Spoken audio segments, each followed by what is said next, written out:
Meghan encouraged the ventures. Meghan encouraged the anger and the hatred and seeing enemies and paranoia. What makes this moment different is not that Harry and Meghan are facing criticism again. That part is old news. What matters now is that the criticism is no longer coming from just tabloids, angry commentators, or people online picking them apart in fragments. It is starting to harden into a broader narrative, and that is much harder to fight. There was a time when they looked untouchable. The royal wedding gave them myth-level momentum. They were presented as modern, glamorous, and globally relevant. Even after stepping away from royal life, there was still a sense that they could turn that attention into something bigger. Media deals, prestige projects, Hollywood support, a new kind of power couple. That version of the story has not aged well. Some people say they have like the gold touch, like whatever they touch turns to gold. Meghan, whatever she touches turns to failure and trash. Like it's really unbelievable how many ventures she's tried to go through, and she just can't pull it off. Now the conversation is very different. Their popularity has fallen. Their business ventures have become punchlines. The big promise of post-royal independence has been replaced by stalled momentum, public skepticism, and a growing sense that the brand never became what it was supposed to become.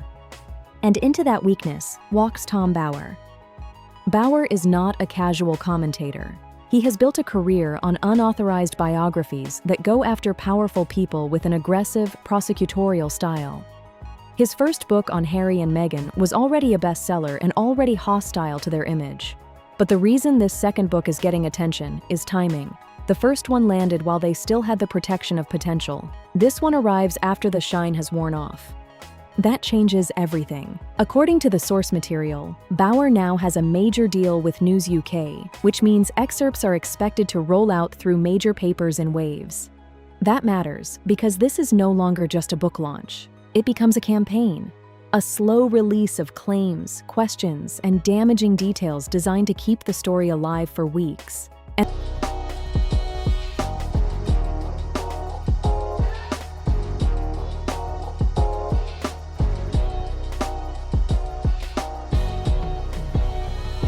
The atmosphere around Harry and Meghan is much less forgiving than it was before. The source frames this as the point where old doubts stop looking like internet noise and start looking like a pattern. Not because every accusation is proven, and not because every rumor is credible, but because the couple no longer has the same reservoir of goodwill. That is the real danger here. Public image rarely collapses from one single revelation. It usually weakens through repetition, disappointment, and contradiction. That is why the South Park episode mattered more than a lot of people realized. On paper, it was just satire. In practice, it was a cultural verdict. The worldwide privacy tour joke landed because it distilled a criticism that had already taken hold. Two people who claimed to want distance from public life while continuing to monetize public attention. Satire works best when it does not introduce an idea, but confirms one. It gives the audience a cleaner, sharper version of what they already suspect. And once that happens, it becomes difficult to unring the bell. The source argues that Bower understood this. He was not just writing about headlines, he was writing about perception. About how Meghan, in particular, went from being sold as aspirational to being viewed by critics as calculated, status-conscious, and overly managed. Whether that judgment is fair or not, it is now part of the landscape. That same theme runs through the claims about Harry as well. The material presents him less as a decisive architect of their future and more as someone emotionally vulnerable, reactive, and increasingly defined by grievance. It paints a relationship that critics no longer see as a fairy tale, but as an unstable alliance between two people with very different forms of dependency. One needing validation, the other needing advancement.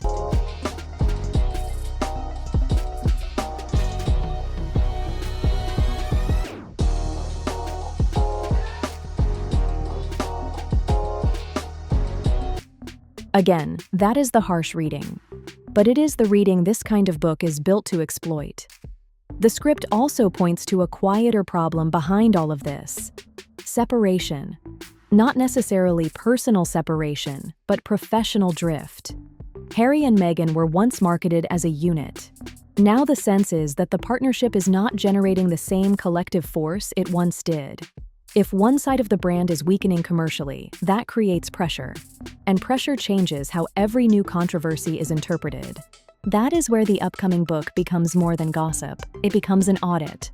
Because Bauer is not only expected to revisit the obvious failures, the lost momentum, the underperforming media output, the public mockery. The source suggests he is also going after the more sensitive questions that have lingered around Meghan for years. Conflicting timelines, disputed biographical details, the nature of old social connections, and the many rumors that grew in the vacuum between image and explanation. That does not automatically make those rumors true. It does explain why they remain potent. When public trust is high, speculation stays on the fringe.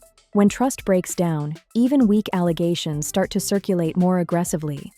People begin connecting dots, whether those dots belong together or not. That is the environment Bauer appears to be stepping into.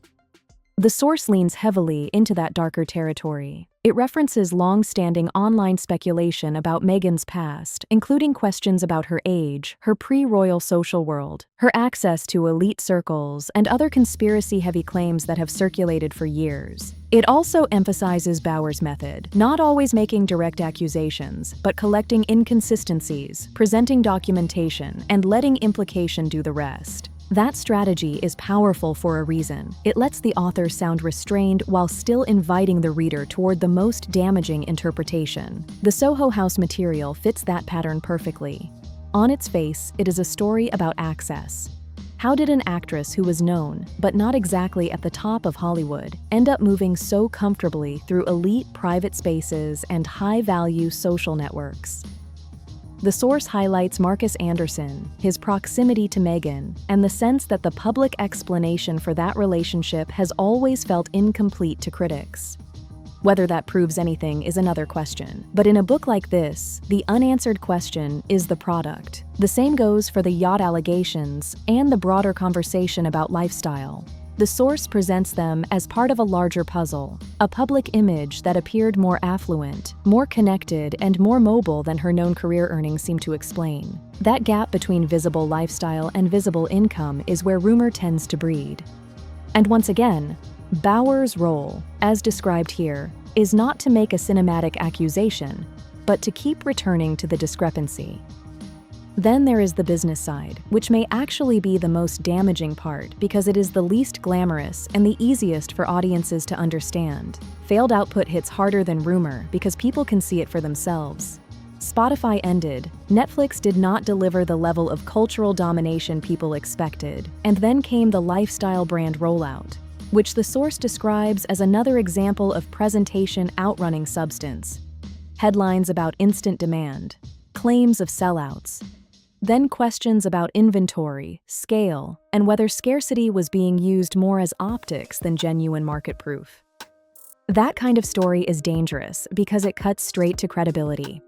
If the public starts to feel that every launch is more performance than product, every future project begins with skepticism built in. And that may be the real through line connecting everything here, not the individual rumors, not even the coming book by itself. The deeper issue is that Harry and Meghan's critics increasingly believe there is a gap between narrative and reality, between what is announced and what actually exists, between branding and durability.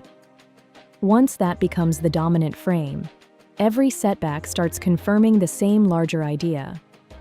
That is why a second Bauer book lands differently now. The first book challenged their image. This one arrives after that image has already been weakened by satire, failed deals, public fatigue, and a string of moments that made the couple look less like disruptors and more like people trapped inside their own publicity machine. If that is the atmosphere going in, then Bauer does not need a single earth-shattering revelation.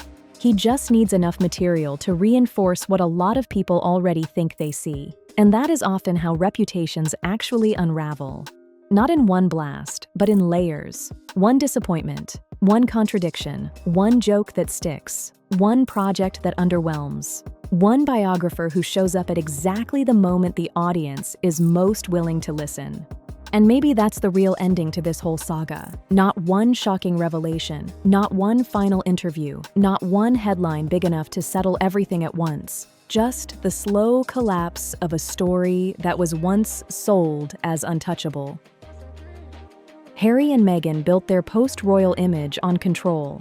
Control of the narrative, control of the brand, control of how the world was supposed to see them. But the problem with living through image is that once the image cracks, everything underneath gets harder to protect. And that's where they are now. The glamour is thinner. The sympathy is weaker. The mystique is fading.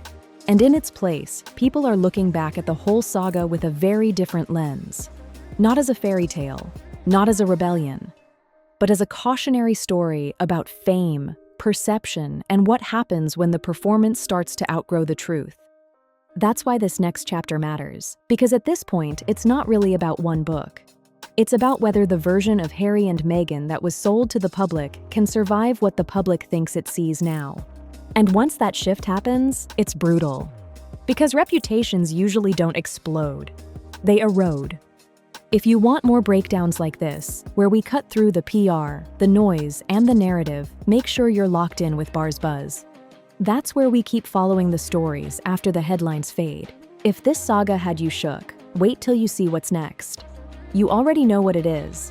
BarzBuzz got the real, raw, and unfiltered breakdowns. So don't forget to like, subscribe, drop a comment, and share this with someone who needs to catch up.